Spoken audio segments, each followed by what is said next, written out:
Всем привет, это «Хроники войны» с Татьяной Поповой. Сегодня 113-й день войны. Мы поговорим прежде всего о Рамштайне и об общей ситуации в международной безопасности с Перри Блэкберн, полковником армии США.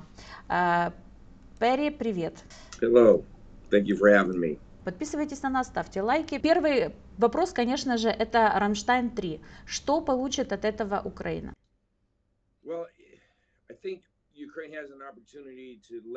Я думаю, что у Украины есть возможность использовать успех, который мы имеем прямо сейчас против русских.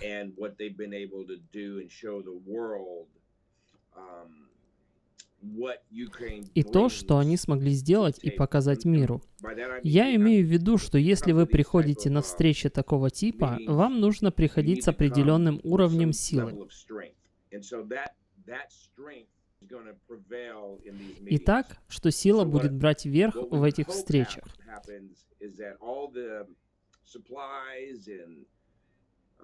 Итак, мы надеемся, что все поставки и обещания парламента, которые дали люди, будут осуществлены.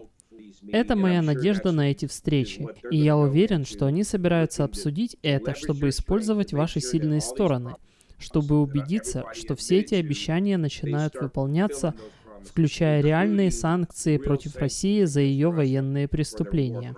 Когда вы говорите, что выполнят свои обязательства, вы имеете в виду обязательства по поставкам вот этих видов вооружений, которые нам позволят отстоять нашу территорию?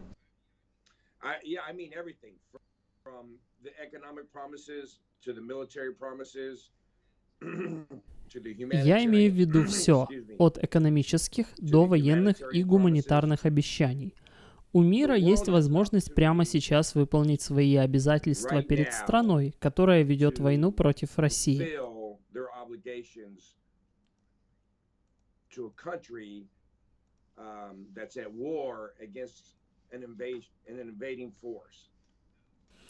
Итак, пора этим странам выполнять те обещания, которые мы слышали на протяжении всего этого периода времени, что Украина воюет с Россией.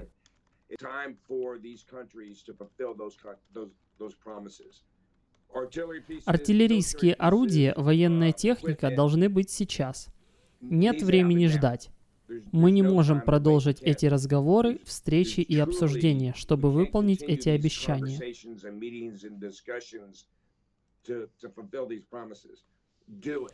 Нужно сделать это. Это то, что должно произойти, чтобы продолжить успех украинцев. Зверство в Буче, в Ирпене, в Матыжине – это суть армии Российской Федерации, и за эти деяния Кремль не только не собирается наказывать своих военных, но наоборот, Путин даже награждает их званием гвардейское. То есть это такая государственная политика уничтожения украинства, как было написано в статье РИА Новости, что Россия делает с Украиной, или что это? Нет, я думаю, это государственная политика. Я не думаю, что это что-то новое, потому что мы узнали со временем о России, в том числе и о вторжении в Крым. Я думаю, если вы посмотрите на это с точки зрения их прошлой истории, то Путин продолжает приводить их прошлую историю в качестве основы для своего вторжения в Украину.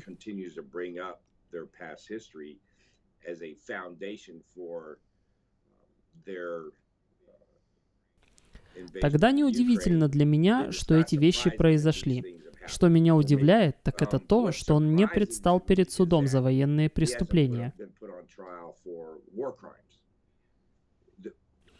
Мы должны были учиться. Мир должен был учиться у 40-х и 50-х годов. И сейчас 2022 год, и нам не нужно ждать, пока будут собраны все доказательства.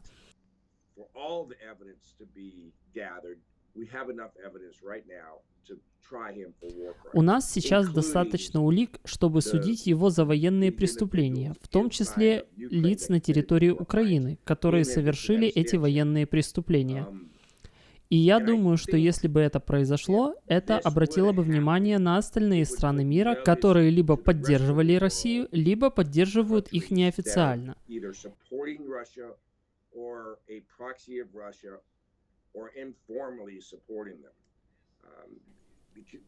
Эта преступная деятельность, убийство украинцев, должна быть не только освещена миру, но должна быть доказана в Гааге.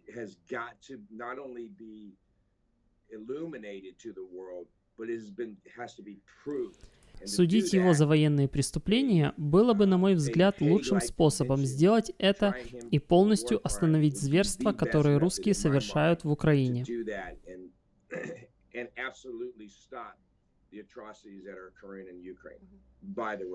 Судя по всему, главная цель Кремля — уничтожение Украины. Тогда не будет ли любое мирное соглашение, условный Минск-3, лишь временным перемирием, которое даст Российской Федерации возможность собраться с силами?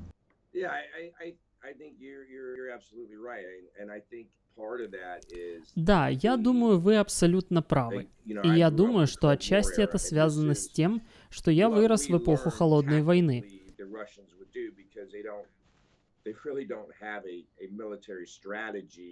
И это то, что тактически русские будут делать, потому что у них нет военной стратегии или оперативного мышления о том, как вести войну. Таким образом, большая часть того, что они делают, это полное разрушение инфраструктуры и попытки заставить общество или города капитулировать и сдаться.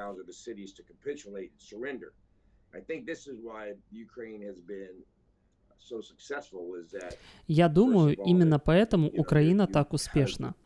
Потому что имеет прежде всего того идеального лидера, который сплотил Украину и украинский народ.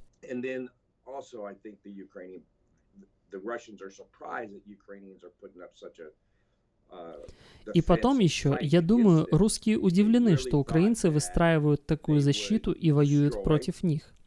Они действительно думали, что разрушат эти города, а затем смогут войти и иметь полный контроль. А тактически этого не происходит. Так что это срывает их оперативно-стратегические планы.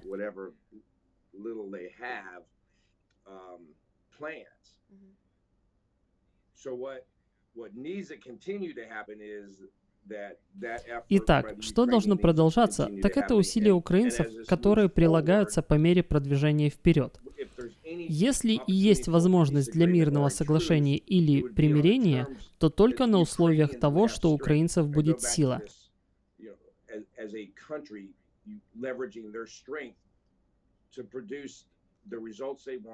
Как страна, вы используете свои силы для достижения желаемых результатов в виде примирения или мирного соглашения, что означает, что России придется покинуть Украину как суверенное государство.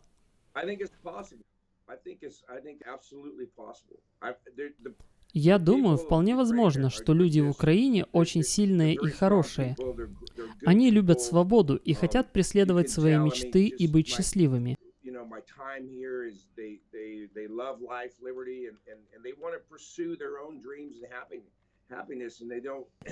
Это не будет происходить под руководством или управлением или каким-либо давлением со стороны России. Это будет в руках украинцев.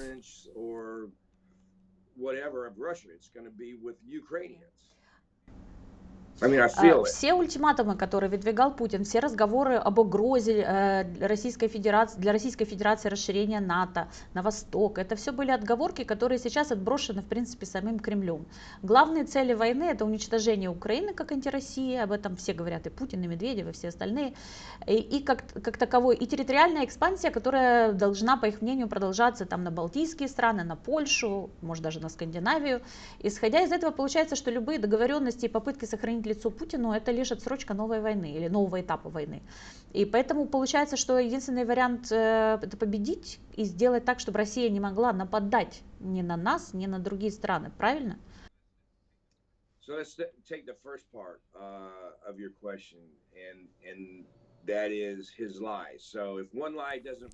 Итак, давайте возьмем первую часть вашего вопроса, и это его ложь. Так что, если одна ложь не работает, попробуют другую. Итак, это то, что мы слышали с самого начала, и теперь, я думаю, даже его собственные люди начинают задаваться вопросом, почему Россия вторглась в Украину? Какова настоящая причина этого? Он привел много доводов, а затем много лжи, а затем развернулся и рассказал совершенно другую историю. Так что ничего из этого не работает. Я считаю, что сейчас настало время победить Кремль, старую гвардию русских. Сейчас настало время, когда они самые слабые.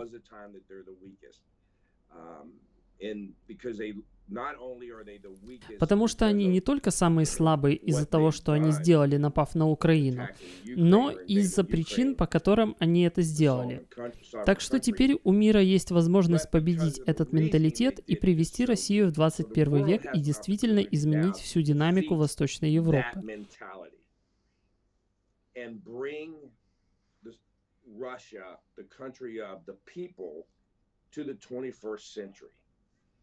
And really change the entire dynamics of Eastern Europe. But it's not going to happen if we continue. Но этого не произойдет, если мы продолжим позволять, я имею в виду, что мы, как и весь мир, продолжим позволять России с этим ложным нарративом и ложью продолжать вторгаться в Украину или запугивать другие страны, не поддерживая Украину и, возможно, вторжение в другие страны.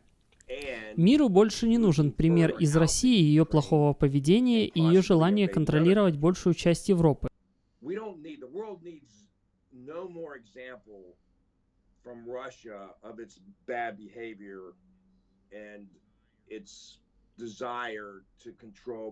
Итак, пришло время снова изменить это. Победа над ними сейчас перенесет Восточную Европу в 21 век и станет экономическим центром с технологиями и торговлей, потому что в регионе так много богатства и так много того, что украинцы и сама Украина теперь могут принести миру.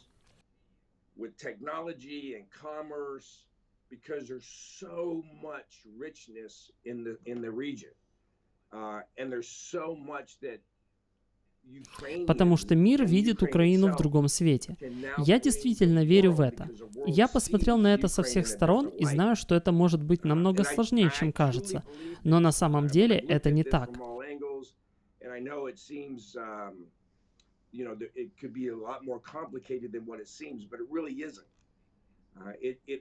Это касается людей, и пришло время людям быть свободными как в России, так и на оккупированных Россией территориях Украины. И мир был бы лучше. Мир определенно был бы лучше без них. В результате активной помощи оружием и надеемся, как мы все, победы Украины, в Европе появляется новый сильный оплот безопасности. Украинская армия, которая на данный момент, возможно, проверенная в боях и самая боеспособная в Европе. Это дает возможность сдерживания потенциальных агрессоров, той же Российской Федерации, в будущем, и даже какую-то организацию пояса безопасности для ЕС. Правильно я понимаю?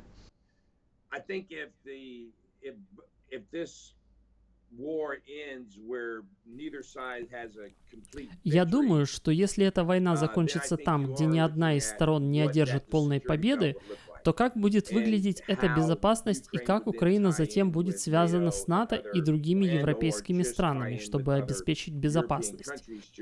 Мы не хотим, чтобы случилась еще одна Берлинская стена с любой из сторон.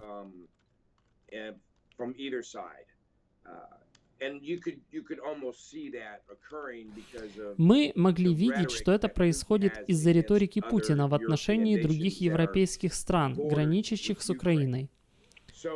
Так что в интересах всей Европы помочь Украине и вытеснить Россию из суверенной нации Украины, а затем победить в этом деле, не беспокоясь о том, что дополнительные аппараты безопасности будут вечно бояться нового российского вторжения. Additional security apparatuses to forever be in fear of another Russian invasion.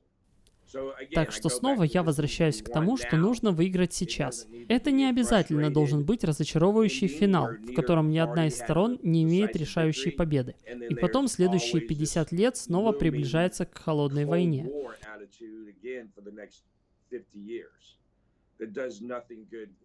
Это не способствует развитию экономической торговли и технологий, а также прогрессу, который должен произойти в Восточной Европе.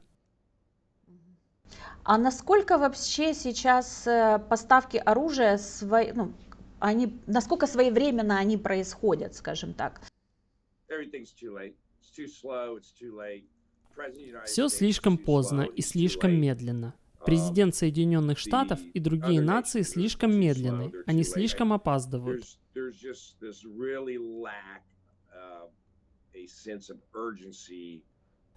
Этим мировым лидерам просто не хватает срочности. К сожалению, большинство этих мировых лидеров, вероятно, больше обременены своей политикой.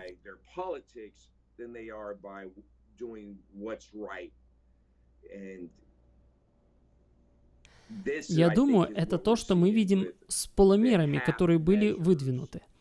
Санкции, например, это полумеры.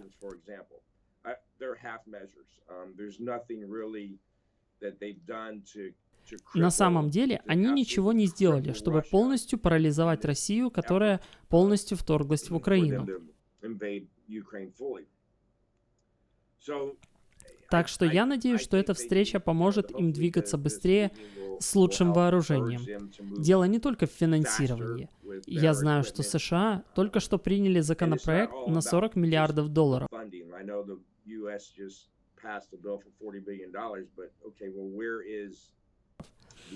Но где вооружение, которое идет вместе с этим? Где поддержка тех поставок и механизмов, которые нам нужны сейчас?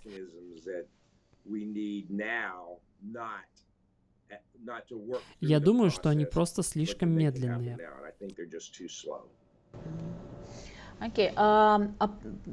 Мы видели там списки, которые запрашивает Украина и которые поставляются в Украину, да, это ну, там, стингеры, джавелины, химарс и так далее. Но мы, к сожалению, не видим там систему ПРО и авиации. Почему? I think part of that is the technology and the training that's required to use those systems. Я думаю, что отчасти это связано с технологиями и обучением, необходимым для использования этих систем. Я знаю, что требуется время, чтобы понять эти системы и эффективно их использовать. Так что этот процесс с применением зенитно-артиллерийских комплексов ПВО и связанных с ними радиолокационных комплексов займет много времени. Так что улучшит этот пакет, так это то, что люди придут с вооружением, которое потребует совершенно другого соглашения. Я не думаю, что это еще один пример полумеров. Вот часть оборудования. Мы научим вас работать с ним в течение короткого периода времени, и вы можете хорошо его использовать. Вот другое оборудование, которое требует гораздо больше времени и знаний для использования, что может занять у вас год, чтобы научиться эффективно его использовать. Потому что при неправильном использовании это может иметь катастрофические последствия для населения.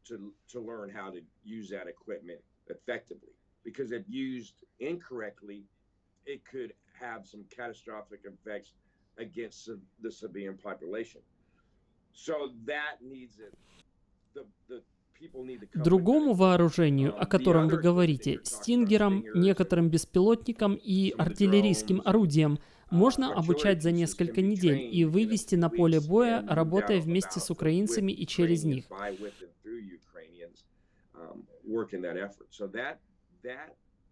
Так что это должно быть отдельное соглашение, и, возможно, его можно было бы разработать здесь, в стране, или некоторые страны были бы готовы сделать так, чтобы привести людей с вооружением для его использования для противовоздушной обороны Украины. Что означает заявление Столтенберга вчерашнее о переводе украинской армии на стандарты НАТО по вооружениям?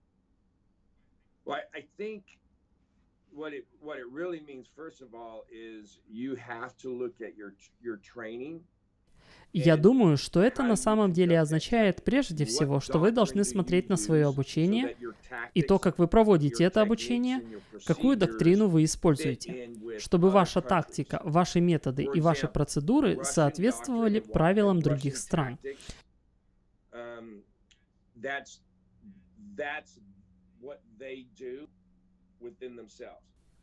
Например, русская доктрина и тактика. Вот что они делают. У США есть доктрина, у НАТО есть доктрина. Мы все действуем на одном уровне. Таким образом, если мы ведем эти доктрины в Украину, армия будет подобна доктрине НАТО и США с их тактическими методами и процедурами, снова изолирующими Россию в военном отношении с их тактикой, которая, как мы видим, есть не что иное, как неизбирательные ракетные удары по гражданским оккупированным территориям и городам, там, где США и НАТО определенно готовы просто атаковать военные объекты.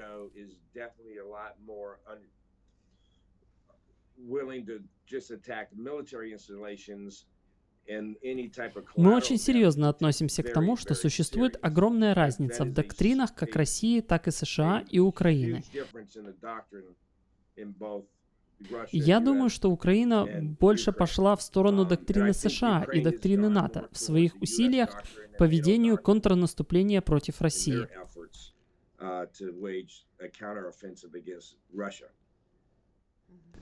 Ленд-лиз.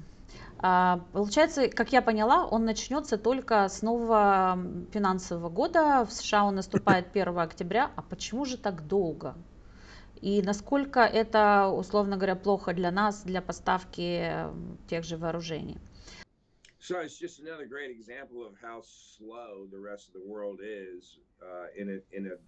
Так что это просто еще один отличный пример того, как медлителен остальной мир в такой чрезвычайной ситуации.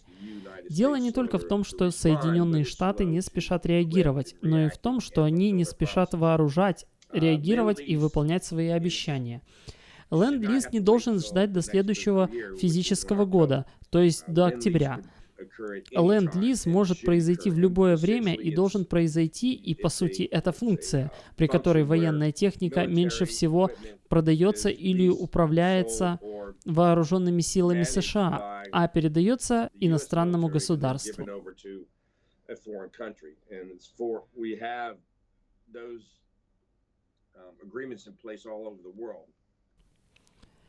Это потому, что у нас есть такие соглашения по всему миру.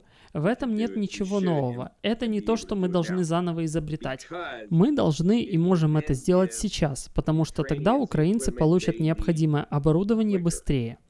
И их договоренности заключались бы формально, чтобы передать технику в руки украинцев, которые в ней нуждаются сейчас, а не потом.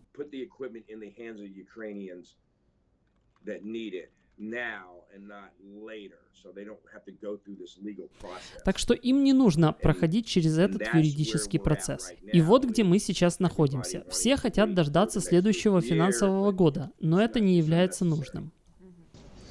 Окей. Европейские лидеры, вот, кстати, к нам приезжают, да, Макрон, Шольц и Драги, они подталкивают Украину к переговорам с Путиным, к Минску-3 условному, да, с какими-то даже, возможно, потерями территории. Должны ли мы на это идти, как вы считаете?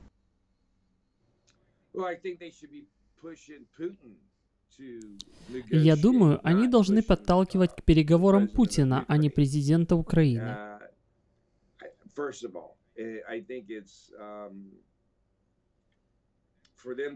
Это не в интересах Украины.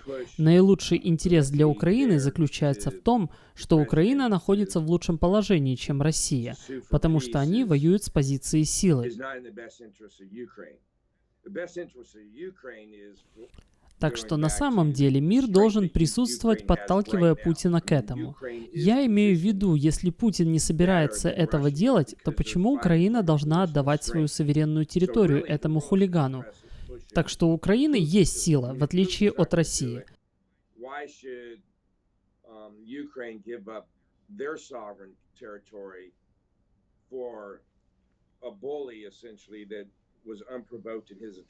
Россия должна быть тем, кого подталкивают к миру. Так что я считаю, что президент Украины думает абсолютно так же. Я не думаю, что он готов отдать Украину, народ которой является сердцем и душой страны.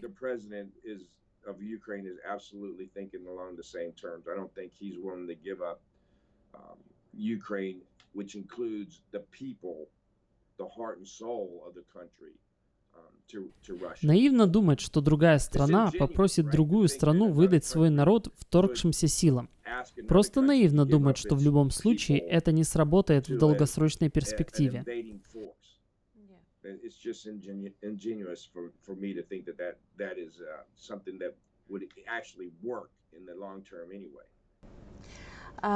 Последний вопрос. А что насчет ядерных угроз? Да, там, по всем российским центральным каналам нам уже неоднократно грозились ядерными тактическими ударами. И есть какие-то вроде как заявления, ну, есть, во-первых, Будапештский меморандум, когда Украина отказывалась от ядерного оружия, во-вторых, были какие-то заявления со стороны Джонсона и со стороны США, но, наверное, должно быть какое-то письменное соглашение гарантии, что в случае нападения на Украину с помощью ядерного оружия Россия получит ответ от наших партнеров? Или как это происходит? Я так понимаю, что у Южной Кореи что-то типа этого. So, it's interesting you should say that about the rocket attacks in Kyiv and me too, staying in Kyiv. Знаете, это интересно, что вы сказали о ракетных обстрелах Киева и что даже в других городах Украины всегда слышны сирены, предупреждения о ракетах.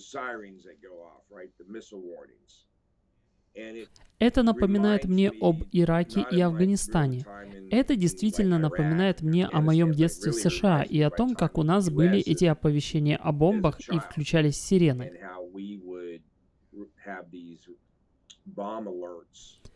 Кроме того, у нас тоже были предупреждения о ракетах, так что я знаю, на что это похоже. Мы забирались под свои столы и выходили в коридоры и в подвал.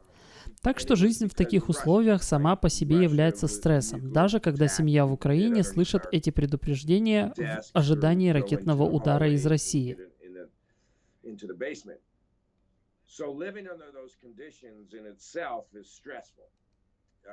Никто не знает, где они приземлятся или что там будет, ядерное оружие или что-то еще. Так что обязательно должно быть официальное соглашение. Мир должен быть действительно обеспокоен тем, что у России есть этот потенциал, который они могли бы использовать, и поэтому на них нужно оказывать давление.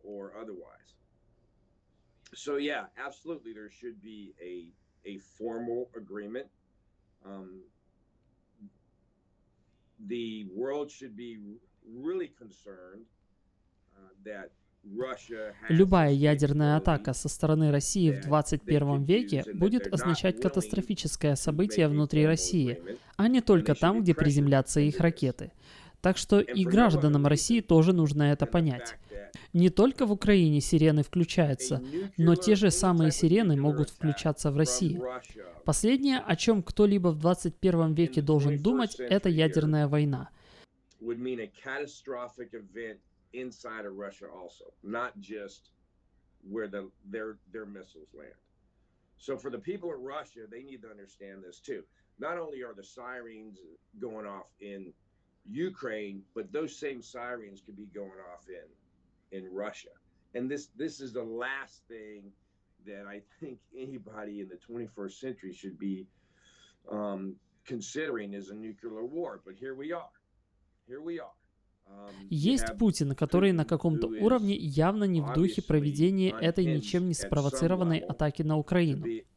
И теперь у него есть средства, чтобы начать ядерную войну. Я думаю, что мир должен подтолкнуть его. Я думаю, что есть возможность использовать другие страны, которые могут неофициально поддерживать Россию, чтобы помочь с этим соглашением. Потому что это не в интересах Китая. И я думаю, что это было бы начало поиска решения всех этих проблем, которые возникли в Восточной Европе. Теперь из-за неспровоцированного нападения в России. For a nuclear war or an attack on either side. And I think that would be the beginning of figuring out a solution to this entire problem set that's created in Eastern Europe now due to the Russia's unprovoked attack. Вчера был звонок между Путиным и Си Цзиньпинем, и китайская пресса сообщила о том, что они обсудили вопросы безопасности. Конкретнее не называется, о чем, собственно, идет речь, но что это может быть и что это значит для Украины прежде всего.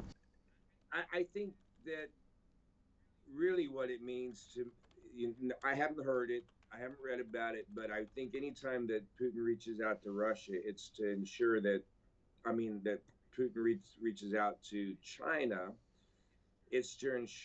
Я слышал об этом и читал, но я думаю, что каждый раз, когда вы обращаетесь к России, это делается для того, чтобы убедиться в этом. Я имею в виду, что люди обращаются к Китаю, чтобы убедить его, что русские поступают правильно, и убедиться, что Китай по-прежнему их поддерживает.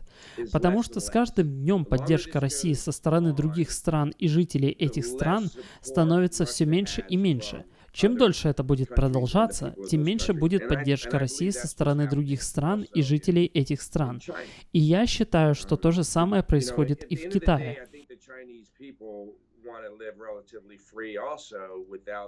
В конце концов, я думаю, что китайский народ тоже хочет жить относительно свободно, не беспокоясь о войне. Их экономика довольно хрупкая после выхода из ковида. И теперь, когда началась вспышка ковида, на людей наложили дополнительные ограничения. Так что меньше всего они хотят погрязнуть в войне, в которую его втянула Россия. Так что я думаю, что все, что он делает, это действительно пытается укрепить свою поддержку со стороны других стран, например, Беларуси. As they move forward in the rest of the world and the people begin to wane in their support for him. Спасибо большое. Напомню, что это был 113-й день войны с Татьяной Поповой. Мы говорили прежде всего о Рамштайне, об общей ситуации международной безопасности с полковником армии США Перри Блэкберн. Подписывайтесь на нас, ставьте лайки, пишите в комментариях. Завтра интересный стрим с Романом Цымбалюком. Увидимся завтра.